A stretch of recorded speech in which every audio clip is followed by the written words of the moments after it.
और पालन करती है। देवताओं से बोले एक काम हो सकता है, मैं स्वयं वामन बनकर आऊंगा और माता अदिति के घर में राजा बलि के यहां जाकर हाथ पसारूंगा। और धर्म, भगवान धर्म सिखाते हैं कि देखो, मांगना, युद्ध करना। उसी प्रकार से नारद जी युधिष्ठिर को भी धर्म की शिक्षा देते हैं। सत्य, दया, तपस्या, शौच, तितिक्षा, उचित अनुचित, मन का संयम, इंद्रियों का संयम धर्म है। हम 4 वर्ण की व्यवस्था के अनुसार हमारे अपने एक धर्म बनाए गए हैं। ब्राह्मण का धर्म क्या होना चाहिए? अब शिष्य तो बन गए ना, लेकिन ब्राह्मण का, आचार्य का भी तो कुछ धर्म होना चाहिए ना। उसको देने के लिए समूदमस्तपा शौचम संतोष क्षतिरर्वयम् ज्ञानम दया च्युतात्मा त्वा सत्यम च ब्रह्म लक्षणः। ब्राह्मण के लक्षण क्षमावान, तपस्वी, शौच, शांति, ज्ञान, विद्वान, सत्य और उसको सद्मार्ग चलाने का होना चाहिए। क्षत्रिय वर्ण का भी धर्म होता है, शौर्य, वीर, धृति, तेज। और वैश्य का क्या होता है? देव गुरु उच्चते, देवता और गुरु की सेवा करना। स्त्री वर्ण आस्तिक्य मधुवेयम नित्यम नैपुणम, रक्षा करना। वैश्य पालन करता होता है, लक्ष्मी पुत्र होता है। लक्ष्मी पुत्र होने से आदान प्रदान की जो स्थिति होती है, ब्राह्मण को धन रखना नहीं आता है, ब्राह्मण धन रख भी नहीं सकता है, ब्राह्मण को मांगना भी नहीं आता है। ब्राह्मण थोड़े में ही संतुष्ट हो जाता है, बोला इतना ही बहुत है। क्षत्रिय को अपने बल पर अहम होता है और ब्राह्मण की रक्षा करने के लिए क्षत्रिय आगे आना चाहिए। ये तीनों चारों जो वर्ण है वो ब्राह्मण की रक्षा के लिए होते हैं। ब्राह्मणों समुखमासीद बाहुराजन्यः कृतौरु यद वैश्या वं शूद्रो अजायतः। 4 वर्ण हमारे शरीर में। शूद्रस्य सनति शौचम सेवा स्वाभिमान्यवः। शूद्र की संतति, शौच, सेवा, अधिकार होना चाहिए, सेवक होना चाहिए, दास्यपन होना चाहिए। और इस प्रकार से जब हम धर्म चारों प्रकार से चलेगा तो ही धर्म की रक्षा होगी, अन्यथा धर्म का रक्षण नहीं होगा। अब हमारा जो ये सिर है ना, सिर को बचाने के लिए हम कहीं गिरते हैं या कोई चीज आती है तो सबसे पहले हाथ आगे जाते हैं कि नहीं जाते हैं? ये कौन है? क्षत्रिय है। ये सिर, ये ब्रह्मा है। जाति कोई अलग नहीं है, वर्ण कोई हमारे शरीर से अलग नहीं है। ऐसा नहीं कि शूद्र जाति है, इसका वर्ण अलग है। ये हमारे ही शरीर में भगवान ने वर्ण व्यवस्था करी है। हम एक हैं, लेकिन वर्ण व्यवस्था करने के अनुसार इसका उचित और अनुचित कार्य इसलिए दिया है कि व्यवस्था में कोई परेशानी ना हो। आज जो कथा हो रही है, ये बालको समाज, ये मंदिर समाज, जिस प्रकार आप सभी इस कथा को यहाँ पर करवा रहे हैं, इसमें एक नियम बने हुए हैं, कुछ सीमाएं बनी हुई है, सीमाएं निर्धारित की गई है कि इसके अंदर कोई प्रवेश ना करे। प्रसाद की व्यवस्था वहां पर बनी हुई है, परिक्रमा की व्यवस्था बनी हुई है। अगर सब एक जैसे ही व्यवस्था बन जाए तो व्यवस्था गड़बड़ा जाती है। उसी प्रकार भगवान ने व्यवस्था बनाई है कि इसकी रक्षा के लिए, बुद्धि की रक्षा के लिए क्षत्रियों का होना जरूरी है। सिर को बचाना है, बुद्धि को बचाना है। और अन्न, अब पेट में जब भूख लगती है, कर्म करने के लिए वैश्यों ने बणियों को निर्धारित किया है, वैश्यवर्ण, कि आप धन को आदान प्रदान और उत्पत्ति का कारण बनेंगे। क्योंकि लक्ष्मी को संभालना हर किसी की बस की बात नहीं होती है। लक्ष्मी का एक का दो सिर्फ बनिया ही कर सकता है। बनिया पहले ही बन गया हो तो बन चुका है। और जो सेवक होते हैं वो सेवक सेवा से परिपूर्ण होते हैं, क्योंकि एक फल है। एक फल को हमने देखा है कि हमने इस फल को खाना है, तो आंख से तो खाएगा नहीं, उसने देखा है। अब वहां चला गया तो हाथ आगे बढ़ेंगे, क्योंकि न तो आंख खा सकती है, अब हाथ से उसने तोड़ा, लेकिन हाथ भी नहीं खा सकते। पैरों से गया, शूद्र वर्ण व्यवस्था के हिसाब से पैर चलकर वहां सेवा करी। पहले आपने पैरों की सेवा करी, उस स्थान पर आप पहुंचे। उस स्थान पर आपने देखा, आंख में ब्रह्मा ने देख लिया, क्षत्रियों ने उसको पकड़ लिया और भगवान ने खा लिया।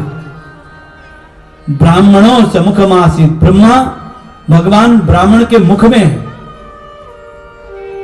ब्राह्मण का मुख अग्नि का है।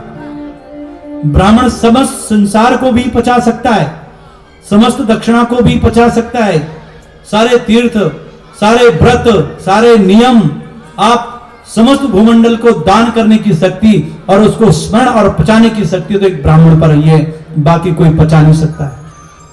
अग्नि का मुख होता है और उसकी गायत्री वो ब्राह्मण ही पचा सकता है, जिसकी गायत्री मजबूत हो। ऐसा भी नहीं है कि महाराज हम भी शर्मा हैं, ऐसा भी नहीं है। जन्मनम जायते कर्मम जायते द्विज। अरे कर्म से भी ब्राह्मण होते हैं, जन्म से भी ब्राह्मण होते हैं, लेकिन कर्मणम द्विज उच्चते, कर्म से द्विज माना गया उसको।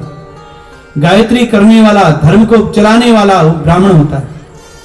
ऐसे भगवान का जब रूप होता है तो धर्म की स्थापना होती है। श्रृणायं द्वादशे मूर्ते अवजिता प्रभो सर्वे नक्षत्र तारद्या चक्रोस्तजन्म दक्षिणाम। आपको एक बात बताऊं, वामन अवतार भादों के महीने में हुआ था। ये भाद्रपद का जो महीना है ना, ये बड़ा कल्याण का महीना होता है। भद्र मने कल्याण, भद्र का अर्थ होता कल्याण। और भाद्रपद के महीना कुछ ज्यादा ही बढ़िया है। राधा रानी जी का अवतार हुआ भाद्रपद मास में, कन्हैया का अवतार होगा भाद्रपद मास में, बलराम जी का अवतार हुआ भाद्रपद मास में, वामन अवतार हुआ भाद्रपद मास में। सुखदेव स्वामी जी ने राजा परीक्षित को श्रीमद् भागवत कथा भी जो सुनाई पहले, वो भी भाद्रपद मास में ही सुनाई थी।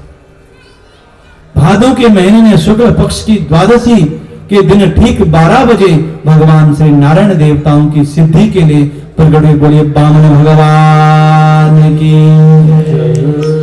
भगवान वामन रूप में धारण कर दिया और बहुत सुंदर था बालक।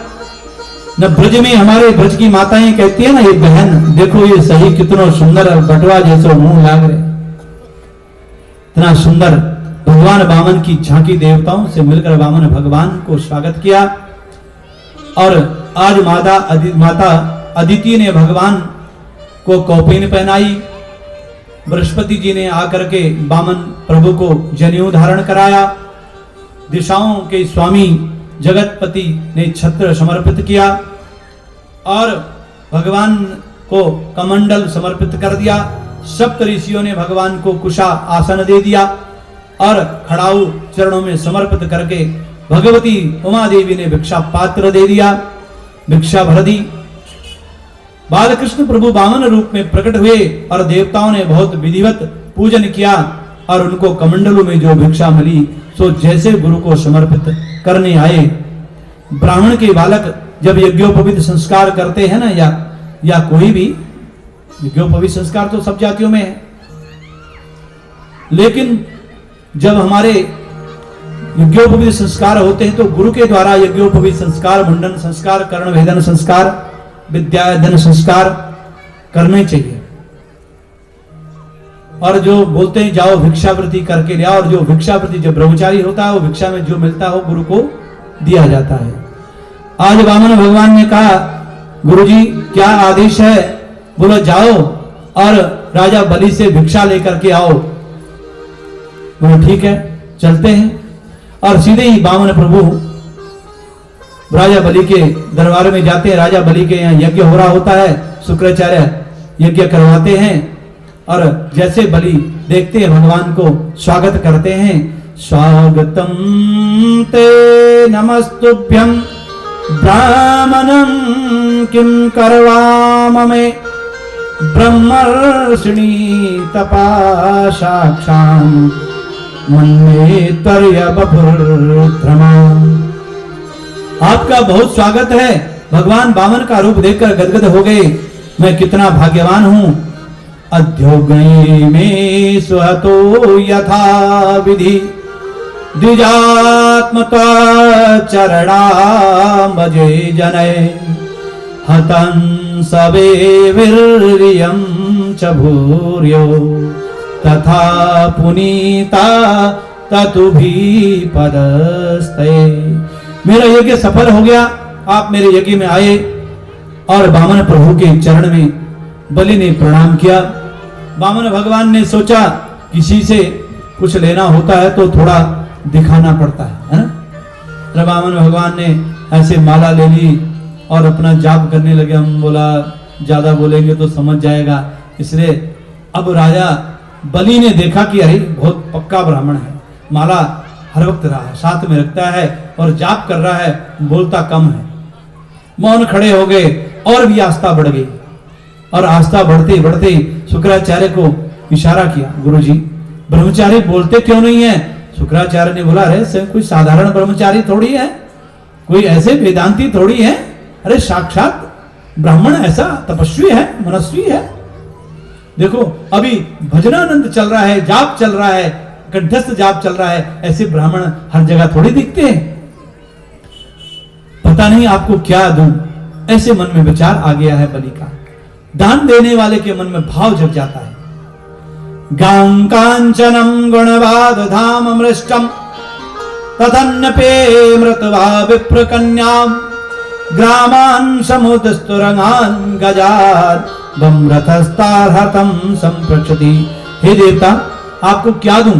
आपको गांव दे दूं, आपको कन्यादान करवा दूं, आपको क्या दान चाहिए? आप बोलिए तो सही, 2-4 हजार गांव दान कर दूं। बोलिए आपको क्या दान दूं, क्या भिक्षा दूं?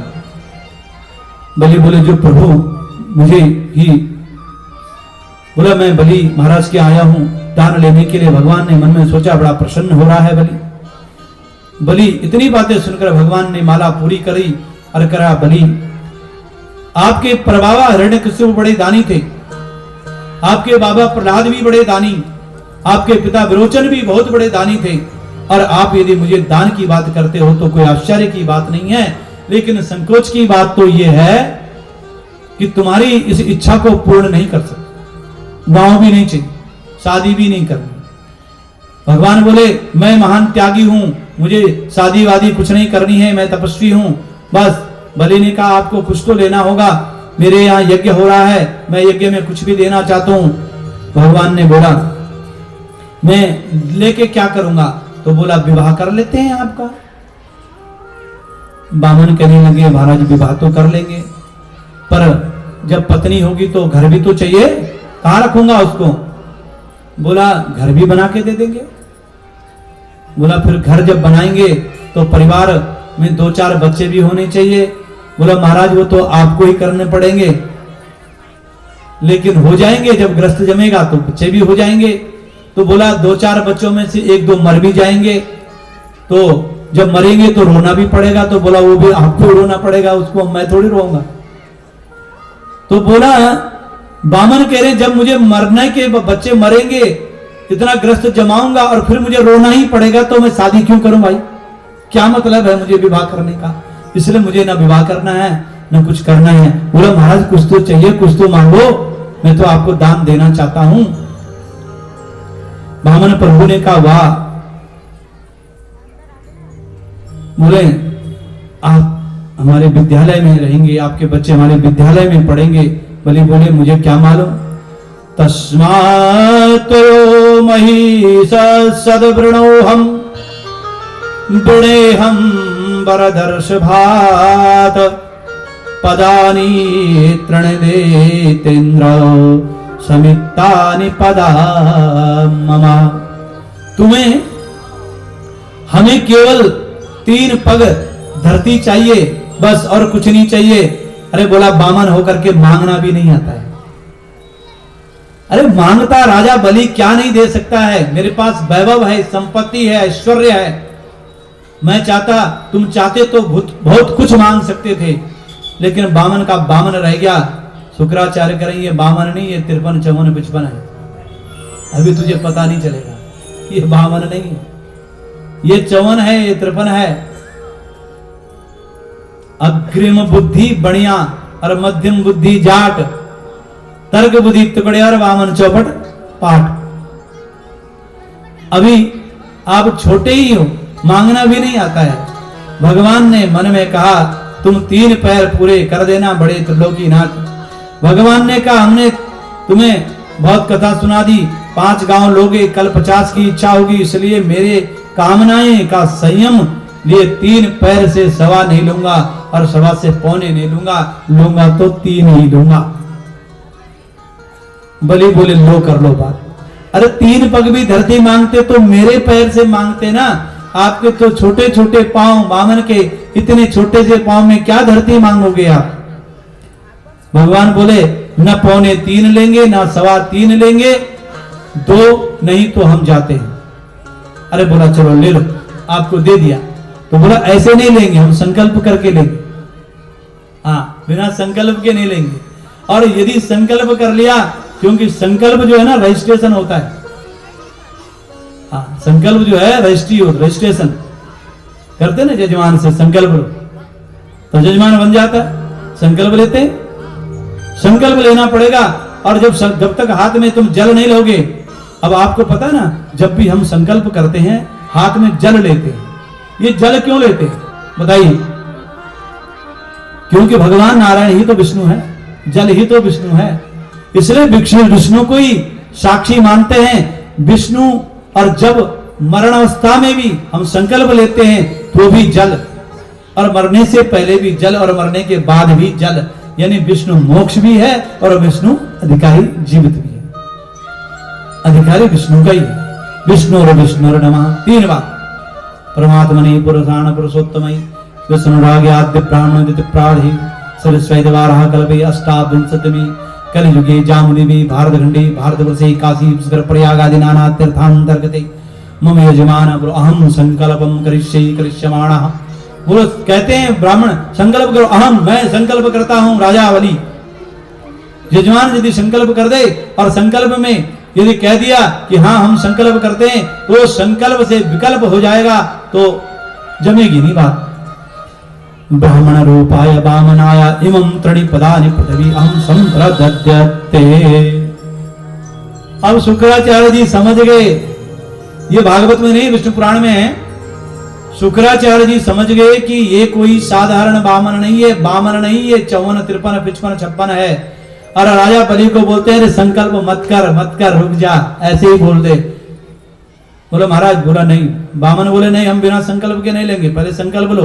यदि संकल्प हाथ में जल लेते हो तो ही हम लेंगे, बिना संकल्प के नहीं हम चलते हैं। बलि महाराज ने कहा चलो संकल्प लिया। जल की केतली में बैठे और महाराज आज शुक्राचार्य जी उस केतली के मुख पर बैठ गए कि जल नहीं निकलेगा तो संकल्प नहीं होगा। और भगवान ने अपने कुशा से एक तिनका लिया और केतली बोला जरा बंद हो गई है, इसको थोड़ा सा खोल देते हैं। तो शुक्राचार्य जी की एक आंख जय गोविंदाय नमः हो गई। तब से शुक्राचार्य को शुक्राचार्य कहा था। आचार्य शुक्राचार्य जी को संकल्प करने लगा। इस वैरोचनो साक्षात भगवान विष्णुरव्यया कश्यपादितेर जातो देवानं कार्य साधकः। बलि महाराज ये साक्षात विष्णु है, देवताओं के कार्य सिद्धि के लिए आया है, तो इसको संकल्प मत कर। लेकिन कहते हैं शुक्राचार्य बेटा 8 जगह ऐसी होती है जहां झूठ बोलने से पाप नहीं लगता है, तू रोक दे अपने संकल्प को, मत कर, वापस कर। स्त्री नरम विवाहे च भृत्यार्थे प्राण संकटे गौ ब्राह्मणार्थ हिंसाया नृतम साजुप्सिता। 8 जगहों पर यदि कहीं झूठ बोले तो झूठ का पाप नहीं लगता है। बोला महाराज ठीक है। और जिस प्रकार से कहते हैं कि संकल्प कर दिया और संकल्प करते जैसे ही धरती, अब बोला महाराज एक पग से, और संकल्प जैसे लिया और भगवान ने अपना विराट रूप दिखा दिया। सहस्रशीर्षः पुरुषः सहस्राक्षो सहस्रपात भूमिगं सर्वतस्पृष्टाङ्गुलं पुरुषैवेदगं सर्वज्रभूतं जच्छभाव्यं उतामृतत्वशेषानो सदण्डेनातिरोहति। विराट रूप भगवान का हो गया। भूमंडल आकाश से आकाश दिखने लग गया, और जैसे एक पांव से नापा, पूरे आकाश मंडल को नाप लिया। आकाश मंडल में भगवान ब्रह्मा जी देखते हैं ये नारायण का अंगूठा है, अंगूठे को धोते हैं अपने ब्रह्म कमंडल में, और वही गंगा जी बनती है। आकाश मंडल भूमंडल में जो गंगा जी बनती हो, नारायण के अंगूठे को ब्रह्मा जी धोते हैं और उस धो करके उसको ब्रह्म कमंडल में रखते हैं।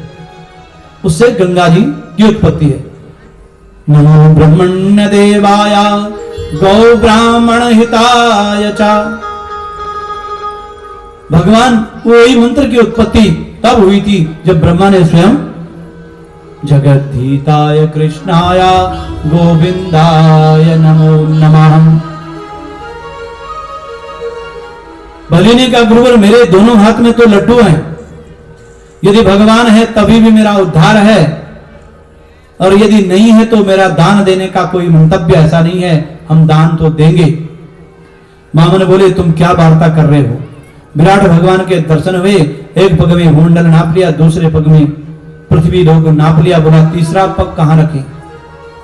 सुखदेव जी वर्णन करते हैं कैसा विचित्र दृश्य है। परीक्षित श्रम जल बिंदु कमंडल राख्यो। भगवान के चरणों का जो जल है वही श्री गंगा जी का उद्गम स्थान बनता है, वहीं से गंगा जी की उत्पत्ति है। बोलो गंगा मैया की जय। बोलो गंगा मैया की जय। मैया बोलो जयकारा तो बोलो। बोलो गंगा मैया की जय। राजा बलि ने कहा भगवान एक बात बताइए, धन बड़ा होता है कि धन का मालिक बड़ा होता है। बोला धन का मालिक बड़ा होता है। बोला आपको हमने सारा धन सारा वैभव आपने ले लिया, लेकिन अभी जो धन का मालिक है वो तो श्रेष्ठ है। बोला हम वो तो श्रेष्ठ है। भगवान बोले धन का जो मालिक है वो धन से भी बड़ा होता है, इसलिए बलि कहते हैं कि आप मेरे सर पर अपने चरण कमल रखिए। और भगवान ने चरण कमल बलि राजा के सर पर रखते हैं। युद्धस्म लोक भगवन् स्ममेरितं वचो व्यलीक सुरवर्यमन्यते करो मृतं तन् भवेत् प्रलग्नं पादं तृतीयं कुरु शीर्षणं मे। तीसरा चरण मेरे सिर पर रखेंगे। और आचार्य सुखदेव कहते हैं राजन बलि राजा के मस्तक पर मेरे गोविंद ने तीसरा चरण रख दिया और उनके नेत्रों में आंसू की धार बह गई और हाथ जोड़कर विनती कहने लगे और उसको रसातल का राजा बना दिया। और भगवान ने सोचा क्या खानदान है, एक से एक दानी पड़े हैं।